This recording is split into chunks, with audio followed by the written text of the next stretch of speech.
тавре хабар доред дастаи мунтахаби ҷавони то 20 солаи мамлакат дар мусобиқаи байналмилалии ҷоми миллатҳои араб 2021 дар миср ҳунарнамоӣ карда аз дастаи мунтахаби миср дар рақобатҳои чорякниҳоӣ бо ҳисоби 3-0 мағлуб гардид. Мисриҳо бошанд дар вохӯрии нимниҳоӣ бо дастаи мунтахаби Арабистони Саудӣ қувваоз буда ба шикаст гирифтор баъди ғалаба бар дастаи мунтахаби Тоҷикистон, футболбозони 20 солаи Миср бо дастаи мунтахаби Арабистони Саудӣ ки дар гурӯҳи Д соҳиби зинаи дуюм шуда буд, вохӯрданд ва дар он пирозӣ ба даст оварданд. ҳоло мо шумо инҷо як ҳолати ниҳоят хубро аз ҷониби футболбозони дастаи Арабистони Саудӣ мебинем ва дар натиҷа Абдуллоҳ Радиф дар дақиқаи 26 ҳисобро боз мекунад.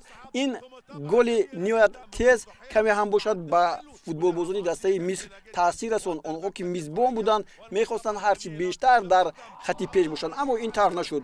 футболбозони дастаи мунтахаби Арабистони Саудӣ танҳо як бохт доштанд аз дастаи Тунис ки дар гурӯҳ зинаи аввалро соҳиб шуд, вале дар ин бозӣ ҳам маҳорати осиёгиҳо беҳтар буд ва онҳо голи дуюмро ҳам ба нишон расониданд. ҳоло ин ҳолате ҳаст ки бори дигар дар дақиқаи 28 баъди 2 дақиқа Абдулазиз Ал-Алива тӯбро вориди тӯри дарвоза кард. Аммо дар поёни қисми аввал соҳибони майдон имконият ёфтанд ки дар дақиқаи 47 яъне дуюм дақиқаи вақти илова шуда тавассути Аҳмад Шариф ҳисобро тағйир диҳанд 2-1.